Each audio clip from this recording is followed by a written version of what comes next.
Vegan yoghurt అంటే మార్కెట్లో చాలా ఖరీదుగా ఉంటుంది కదా, కానీ ఇంట్లోనే మళ్ళీ మళ్ళీ చేయగలిగితే ఎలా ఉంటుంది?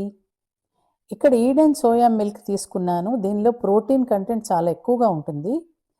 ఒక గిన్నెలో ఈ మిల్క్, దాంతోపాటు ప్రోబయో కల్చర్ ఒక ప్యాకెట్ బాగా కలిపి పెడదాం.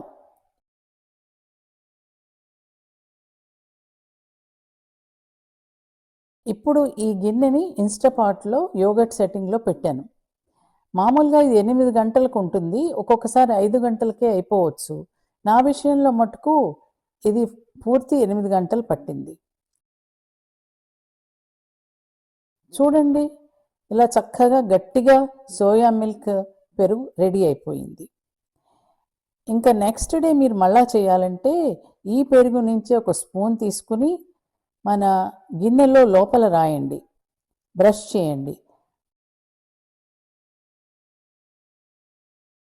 తర్వాత కొత్త సోయా మిల్క్ అందులో యాడ్ చేయండి. మళ్ళా ఇన్స్టాపాట్లో పెట్టి రోజు మీరు కంటిన్యూస్గా అలాగా చేస్తూనే ఉండొచ్చు.